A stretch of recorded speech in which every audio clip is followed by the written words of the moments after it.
ไม่สงคาไว้ก่อเขาตั้งเซ็งตอนตากันเพิกเห็นหูลองกองไทยตอนที่2ในคาเตเอาลองเซนเซอร์กองไทยมาซับแรงหนีมาลัดหนีไว้ก่อเขาคณะว่าเซนเซอร์กองไทยในมันมีหลายจ้าละลายยอก็จ้าเลยจ้านั้นมันเปิงกันจึงหือละลายในคณะย้อนไปว่าลองเซนเซอร์กองไทยในมันปันพ่อนดีพ่อนห้ายอก็เกี่ยวข้องป้า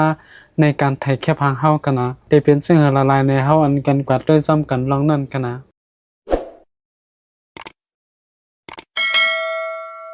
โจกาห้อมไปกว่าด้วยว่าเซนเซอร์กองไทยนั้นมันมีหลายอันมีหลายจ้าในนั้นเฮาอันกันมาด้วยว่าเซนเซอร์กองไทยนั้นมันเป็นสังมันเหตุการณ์จึงหือยอก็เฮ็ดสังใดมันรองใหญ่ในคณะเซนเซอร์กองไทยในมันสิเป็นขั้นตอนการเฮ็ดออกแค่พางมิว1คณะขั้นตอนเซนเซอร์กองไทยในมันดีอยู่ในกลางมันคณะเพราะว่าตีปองมันแต่ขาดเต็มเอามาคณะย้อนไปว่าตีปองเขาก็มันว่าเซนเซอร์ในนั้นเพราะว่ามาเปลี่ยนด้วยบ่ไหนมันตีออกมาหลายตีปองคณะเต็มออกตีปองเขาก็มันว่าเซนเซอร์กองไทยในคณะย้อนนั้นแลขาดเต็มมาหนีไล่เฮ็ดไล่สังอันเป็นเซนเซอร์กองไทยด้วยคณะเซนเซอร์กองไทยว่านั้นมันเหมือนคือลาบ่ไหนเฮามาด้วยคณะเฮาแต่ละหันเป็นเส้นในคณะอันอยู่ในกลางในเป็นเซนเซอร์กองไทยคณะย้อนนั้นเซนเซอร์กองไทยในมันรองใหญ่ย้อนเพราะว่ามันสิเป็นขั้นตอนการเฮ็ดออกแค่พังมันคณะย้อนนั้นแลสังว่าเอาเซมิเมลกว่าตกใส่ที่เซนเซอร์มันบ่ไหนเฮาแต่ละล่างออกคณะนั้นก็กว่าให้ที่ล่างกองไทยมันล่างออกกว่าไรคณะย้อนนั้น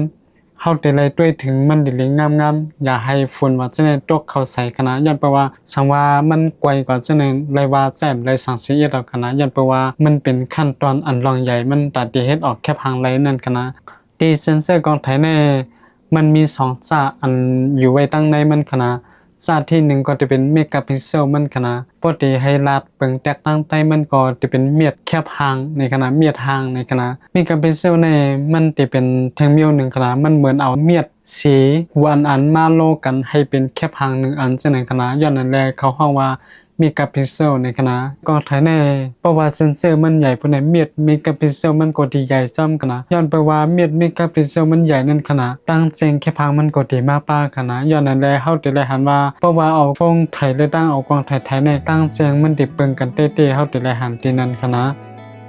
ยอก็แทงอันนึงก็ที่เป็น RGB คณะ RGB เนี่ยที่เป็นสีเหลืองสีเขียวยอก็สีส้มคณะ3สีเนี่ยเอามาลอกกันได้เป็นสีมาไหลในแค่พาง1ผาคณะยอก็ในขั้นตอนการเฮ็ดออกแค่พางนั้นมันสิมี3ขั้นตอนคณะขั้นตอนที่1เลนกองไทยเนี่ยได้รับหน้าที่ปนพรเอาสายเรื่องตั้งนอกยอก็มาส่งเข้าสู่ที่เซนเซอร์กองไทยมันคณะที่เลนมันนั้นมันมีเครื่องอันนึงอันเต็บตัดลองแต่ให้เซนเซอร์มันรับตั้งแรงก็คือวาง5แก็บ5ในนั้นอันนั้นก็จะเป็นแอปสต็อปในเลนกองไทยคณะย้อนนั้นเลนกองไทยในก็เลยว่าลองใหญ่อันนึงคณะเพราะว่ามันป้อลีป้อไหนก็สายเฮแรงอันเตเอาเข้ามานั้นมันก่อมป้อแรงไหลลีมันป้อแจงลีนั่นน่ะปกติให้ลาดเขาที่เซนเซอร์กองไทยเตฮับเอานาตีปนพรฮับเอาสายเฮแรงอันมาตีเลนกองไทยนั้นซ้ำหนังเม็ดเมกะพิกเซลมันมีนั่นคณะยอก็เอามาเฮ็ดเป็นสายไฟฟ้าคณะยอก็ส่งเข้ากว่าสู่ตีเครื่องเฮ็ดแคปพางคณะเครื่องเฮ็ดแคปพางนั้นในอังกฤษเขาได้ฮ้องว่า image processor ในคณะ image processor ในมันอยู่ที่คอมพานีนั่นคณะเพราะว่ามันเฮ็ดอะไรดีเพราะไหนก็การจัดการว่าจังได๋มันก็สิเฮ็ดอะไรดีป้าคณะย่อก็เพราะว่ากองไทยออกใหม่มาเมื่อไรก็เขาได้อัปเดตปันติคณะป้อมอัปเพราะว่าเก่ากว่าก็ในขั้นตอนการเฮ็ดมันก็สิเทิงนั่นคณะเพราะว่ามันออกใหม่มาก็ขั้นตอนการเฮ็ดมันก็สิใหม่ย่อก็สิไวนั่นน่ะเพราะว่ามันไวก็กะตันติใจซ้ำมันก็รู้ไวแทงนั่นคณะย้อนนั้นมันสิมีหลายขั้นตอนเฮาได้ไล่หันว่ามี3ขั้นตอนนั่นคณะขั้นตอนที่1ก็เรียนเอาสายเฮแรงตั้งนอกมาส่งเข้าสู่ดิเซนเซอร์มันคณะดิเซนเซอร์มันก็ฮับเอาสายเฮแรงจำหนังมันปองเป็นได้นั่นอันนั้นก็จำหนังเมกะพิกเซลมันมีนั่นย่อก็เอามาเฮ็ดเป็นสายไฟฟ้าย่อก็ส่งเข้าสู่ image processor มันคณะย่อก็ image processor มันเครื่องเฮ็ดแค่พังมันก็สิเฮ็ดออกมาแค่พังจำหนังสายไฟฟ้าอันเซนเซอร์กองไทยมันส่งมานั่นคณะมันก็สิมีหลายขั้นตอนจำหนังนี้มาในคณะเซนเซอร์กองไทยนั้นมันเฮ็ดการซึ่งเฮาก็ได้หันเอาคณะกำในเฮาอันกันเสพก็ได้ลองจ้าเซนเซอร์กองไทยมันคณะว่ามันมีหลายจ้าย่อก็จ้า1และจ้า1นั้นมันเปิงกันจังในคณะ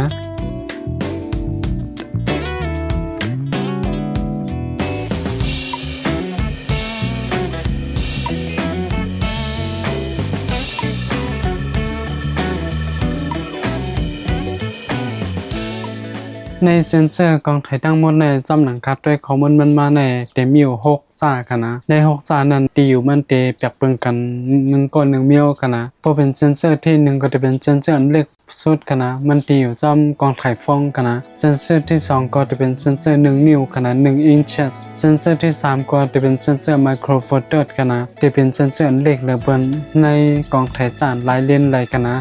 เซนเซอร์ที่4ก็จะเป็นเซนเซอร์ APS-A กันนะแล้วก็ต่อมาก็จะเป็นลองเซนเซอร์ full frame กันนะ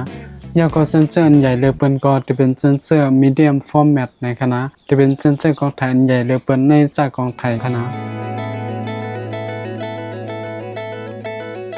เฮากว่าด้วยเซนเซอร์กองไทยฟงอันตั้งคณะว่าเป็นเจอในเซนเซอร์กองไทยฟงในยันเพราะว่ามันเล็กเหลือเกินนั่นน่ะมันสั่งเอากว่าใส่ตีไรเอากว่าใจจำตีไรมันก็ง่ายขนาดอันว่าจะเป็นในฟงจัดเล็กใหญ่ก็ย่อก็ในกองไทยอ่อน CCTV ว่าจะในก็มีขนาดยันเพราะว่ามันเล็กนั่นน่ะการเอาหมันเล่นว่าจะในกว่าใส่ซ่อมมันก็โปตาบลูใหญ่สังขนาดลองเว้าหลังมันว่าจะในมันก็เต็มเฮ็ดไรดีขนาดยามนั้นแลกองไทยฟงกับบันนำเขาติดใส่ซับไว้มาเฮ็ดปันลองเว้าหลังมันเอาคณะยามนั้นแลเพราะว่าเฮาไทยมาบ่ไหนจอมโหมันว่าจังได๋มันตัดออกหมดเลยลีคณะมันเต็มเหมือนอันเอาเซ็นเซอร์เต้ๆกว่าไทยให้มันเว้าหลังนั่นคณะเพราะว่าเฮาไขหันตั้งเว้ามันเต้ๆว่าเพื่อเอาเซ็นเซอร์กองไทยฟงเต้ๆไทยในมันเว้าตันเฮอบ่ไหนเฮาก็เอาฟงเฮากว่าเยื่องไปเห็นจำมอกคึบในคณะเฮาแต่ละหันว่ามันตัดขอบเลยดีขนาดย้อนไปว่ามันเอาเซนเซอร์มันเต้ๆไทยนั่นขนาดทางเว้ามันก็เฮาแต่ละหันมากันนั้นย้อนนั้นมันก็เต็มเว้าเลยดีตันเซนเซอร์อันใหญ่เด้อมันขนาดย้อนไปว่าเซนเซอร์มันเล็กนั่นขนาดการเก็บข้อมูลย่อก็เพราะว่าเฮาออกมามีสีมันว่าจังได๋มันก็เต็มบ่เฮ็ดเลยดีก้อยกันจะว่าฟ้องกุลูกได้ใช้เซนเซอร์จ้าในขนาดย้อนไปว่าฟ้องอันออกมาแล้วใน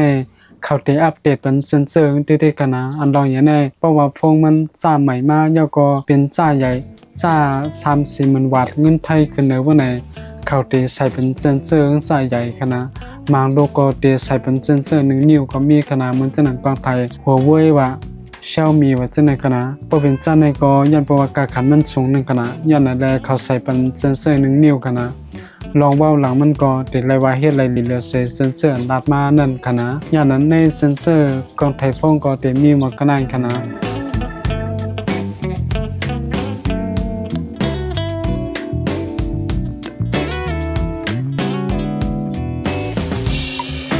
เฮาอันกันสืบกับด้วยเทียงลองเซนเซอร์1นิ้วกันนะเซนเซอร์1นิ้วเนี่ยตั้งใหญ่มันเต็มป้องเปิงหังกันตั้งเซนเซอร์กองไทยฟงกันนะย้อนเพราะว่าเซนเซอร์มันใหญ่ขึ้นนั่นกันนะการเก็บข้อมูลมันมาย่อก็เอากว่ามีสีมันนั่นก็เลยว่าเฮ็ดไรลีเดอร์ใส่กองไทยฟงโยมาไกลกันนะย่อก็ลองเซนเซอร์1นิ้วในกำบันนำได้กว่าอยู่ในกองไทยคอมแพคนะกองไทยอันเล็กๆกันนะย่อก็เล่นมันติปันออกมาจังในคณะอันนั้นเขาห้องว่ากองไทยคอมแพคในคณะเพราะเป็นในกองไทยคอมแพคใน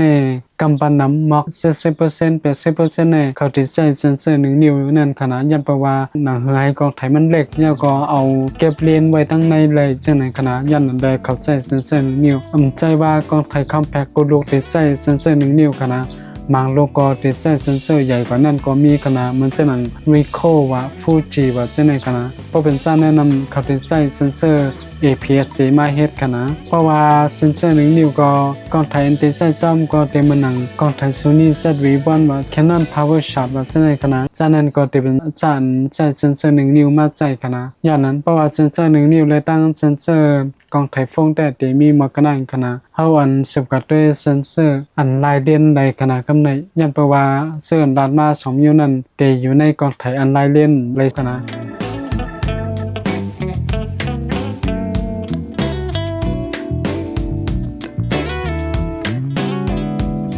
กำในอันคาติรัดกว่าในเตเป็นจากองไทยลายเด่นลายหมดขนาดตั้ง4นิ้วนั่นกันนะมันสนังไมโครโฟโตสและตั้ง APS-C แน่เขาเตเข้ามาครอบเซนเซอร์ในคณะกำพองเพราะเป็นตั้งไทยเขาก็เตเข้ามาโตกุ้นในคณะนั่นเพราะว่ามันกุ้นกว่าแทงนั่นคณะเพราะเป็นใน APS-C ก็มันติดกุ้นกว่า1:5คณะนั่นก็1:6เพื่อกับเพราะเป็นในไมโครโฟโตสมันติดกุ้น2คณะค่าแต่กว่าลัดซ่าไมโครโฟโตสต่างๆคณะ เซนเซอร์ไมโครโฟโตนในมันได้เรียกเลยใช้เซนเซอร์ฟูลเฟรมม็อก74%ในขณะได้เรียกว่าเป็นเซนเซอร์อันเล็กเหลือเปินในกองถ่ายจานหลายเลนหลายกว่าหลายขณะยันบ่ว่าเซนเซอร์ไมโครโฟโตนในมันเล็กนั่นขณะเพราะว่าเฮาเลนจากฟูลเฟรมมาใส่ซ้อมบ่ไหนมันได้ยินเป็นเลนปุ่มหมานเป็ดกำเดียวขณะ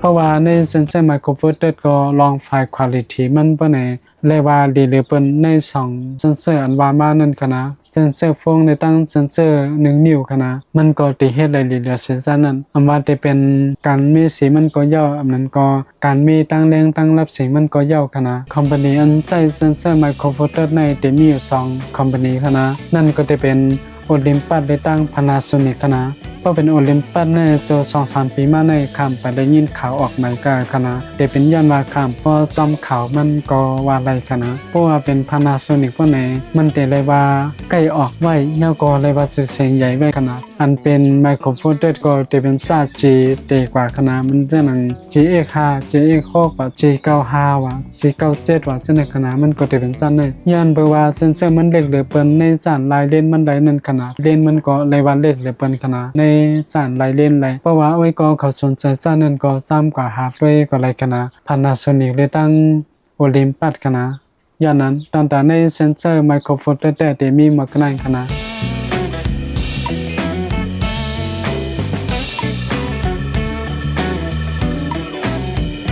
กำในเฮาอันกันสกัดด้วยทางในเซนเซอร์ APS-C ขณะเพราะเป็นเซนเซอร์ APS-C เนี่ยมันกุนออกกว่า1/5 กรัมขณะเพราะเป็นแคนนอนนำแต่กุนกว่า1/6 กรัมขณะยาวก็กำปั้นนำเข้าเตียวก็แตกกันตั้งฟูลเฟรมขณะยันเพราะว่าเซนเซอร์ฟูลเฟรมในเซนเซอร์มันติอยู่กลางขณะกลางซึ่งเฮลาพวกในมันติเป็นกลางจำหมายนับมันขณะเพราะว่ามันเต็ม50มิลลิเมตรพวกใน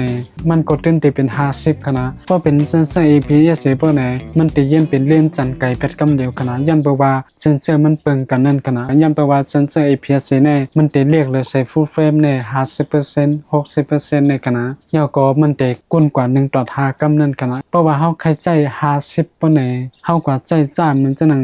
35มิลลิเมตร33มิลลิเมตรว่าจะนั่นขณะจานนั้นก็เพราะว่าเฮากุนกว่าก็มันเตต่างกันตั้ง50มิลลิเมตรในจากฟูลเฟรมขณะย้อนนั้นเพราะว่าเฮาได้เอาเด่นจากฟูลเฟรมกับใจปานใดเฮาก็ถือว่ามันกุนกว่าไกลขณะเพราะว่าเป็นลองควอลิตี้ไฟล์มันแต่เลยว่าลิเลเซซ่าไมโครโฟโตนกันนะมันว่าจะเป็นลองมีสีมันว่าจะในก็เย่ากันนะย้อนเพราะว่าเซนเซอร์มันใหญ่ขึ้นมานั่นกันนะลองเก็บสีมันว่าจะในก็มันยิงแค่ที่เฮ็ดไหลลีขึ้นมาถึงกันนะย่อก็ลองเว้าหลังมันว่าจะในมันก็เต็มเว้าตันจ้าเซนเซอร์ฟูลเฟรมจะในกันนะก้อยการเลยว่าใจไหลลีกันนะอยู่ที่เล่นอันเฮาใจก้อยกันนะเพราะว่าลองเล่นมันได้ก็เต็มใหญ่ตันเล่นจากฟูลเฟรมกันนะกองไทยมันก็เย่ากันนะมันก็เต็มใหญ่ตันจากฟูลเฟรมมันได้อยู่มากลางขณะเฮาได้หันเปิ้นใจนำเพราะว่าเป็นในกองไทยซ่า APS-C ได้ที่มีมากนั้นกันนะ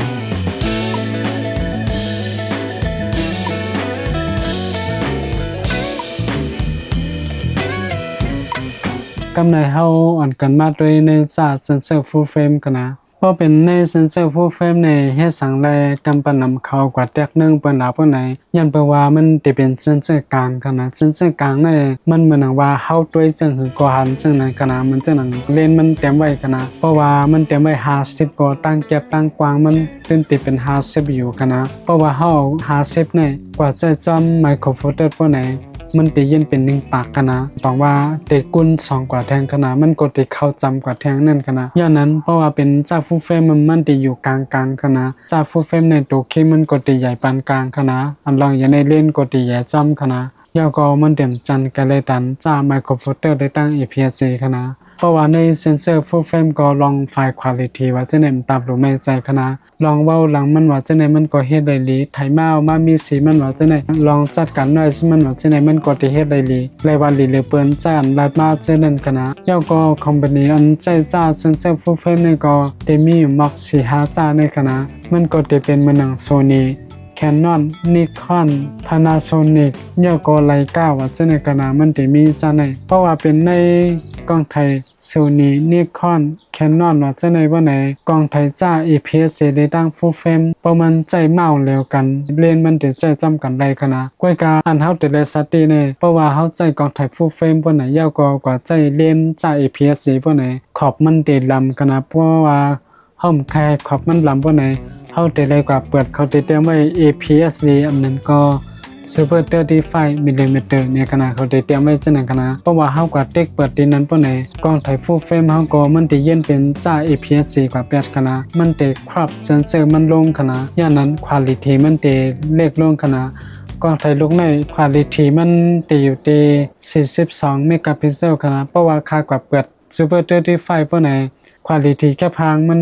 ได้เลยอยู่ที่18 เมกะพิกเซลก็ขนาดเพราะว่าเฮาใช้กล้องถ่ายจาก full frame เยอะกว่าใจฝ่ายซ่านนั้นปานใด quality มันก็ได้เลยว่าเล็กลงขนาดเพราะว่าเฮาใช้เซนเซอร์ full frame ปานใดเฮาก็ถูกเลยกว่าใจเลนส์อันจ้า full frame ขนาดเพราะว่าเฮาใช้กล้องถ่าย APS-C ปานใดเฮาก็ใช้เลนส์จ้า APS-C ไหลเยอะกว่าใจจำเลนส์จ้า full frame ก็ได้ขนาดอย่างนั้นเพราะว่าลองเซนเซอร์ full frame ได้มีมากขนาดขนาด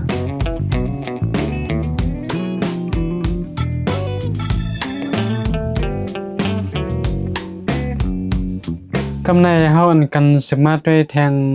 เซนเซอร์ใหญ่หรือเปิ้นขนาดนั้นก็จะเป็น medium format ในขนาดใน medium format ในก็จะมี2จ้าแทงเหมือนกันขนาด medium format โยเลยดัง medium format จ้าใหญ่ขนาดเพราะว่า medium format โยในมันจะใหญ่หรือเซนเซอร์ full frame ในมาก 68% ในขนาดมันจะเป็นจ้า Fuji film หรือดัง Hasselblad ขนาดเพราะเป็นใน Fuji film บ่ไหนเขาจะไม่เป็น GFX ในขนาดฉะนั้นก็จะเป็นจ้า medium format โยขนาดเพราะเป็นใน Hasselblad ก็จะเป็น X series ขนาดเพราะเป็นจ้าอันใหญ่เลยนั่นบ่ไหนมันจะใหญ่หรือเซนเซอร์ full frame 1 ปัก 45-46% ในขนาดมันก็จะเรียกว่าใหญ่เต้ๆขนาดเลนมันว่าจะไหนมันก็จะใหญ่นั่นขนาดยาวก็เพราะว่าเป็นเลนปงมันใน full frame บ่ไหนมันจะยินเป็นเลนกว้างในจ้า medium format ขนาดยันแปลว่าเซนเซอร์มันใหญ่นั่นขนาดจำหนังคารันมาทั้งหมดในไว้ก็เขาได้รายหันว่าเซนเซอร์กองถ่ายในเพราะว่ามันใหญ่บ่ไหนเลนอันจะซ่อมกว่าที่ใหญ่ซ่อมยาวก็เพราะว่าเลนมันตั้งไกลมันปงมันในจ้าใหญ่บ่ไหนเพราะว่าเฮาออกมาจะจำเซนเซอร์จ้าเล็กบ่ไหนมันติยินเป็นเลนจันไกลกว่า8กำเหลวขนาดยันเพราะว่าเซนเซอร์กองถ่ายในมันมีหลายจ้านั่นขนาดยาวก็เพราะว่าเป็นในเซนเซอร์ medium format บ่ไหนมันเตกุนเป็นแทงมิวนึงขนาดตัวกุนมันเดียวส่วนเตหน้าขนาดมันจะหนังเพราะเป็น Fuji film อันนั้นก็ Hasselblad X series บ่ไหนมันจะเป็น0.79 ขนาดกวยกาเพราะเป็นจ้าใหญ่กว่านั้นก็มันจะเป็น0.64 ว่า62ว่าจังได๋ก็นะเพราะว่าตัวไม้นับตั้งหลังสมนั้น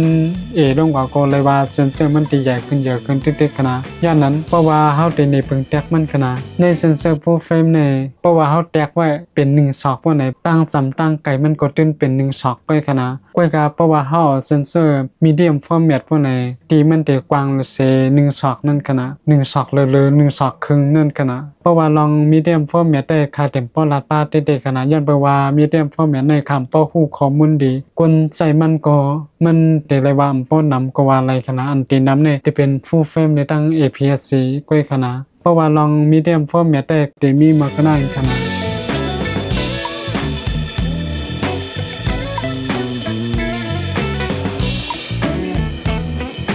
เฮาได้เลยหันว่าเจินดันมาทั้งหมดแน่เพราะเป็น medium format ก็มันตีใหญ่ป่นตีนะเพราะว่าเป็น full frame ก็มันตีอยู่กลางๆในขณะกวยกาผมเหมือนจัง APS-C ก็มันเตรียมไว้ซึ่งก็เฮาเลยได้กุ้นกว่าแทง1/5กำนั่นขณะเพราะว่าเซนเซอร์กองไทยจ้านลายเลนลายยาวก่อนเด็กเดี๋ยวเปิ้นจะเป็นจ้าไมโครโฟเตอร์นั่นขณะอย่างนั้นอ้อยก็เขาสนใจจ้าเลยนี่ก็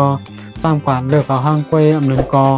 ถามมาในคอมเมนต์ตั้งใจในก็เลยคณะคาเดมาตอบปันว่าไว้ก็เขาได้เรียบจ้าอะไรในคณะจ้าเจินว่ามันในก็จะเป็นเซนเซอร์กองไทยทั้งหมดคณะมันได้มีมากขนาดคณะไปชมค่ะ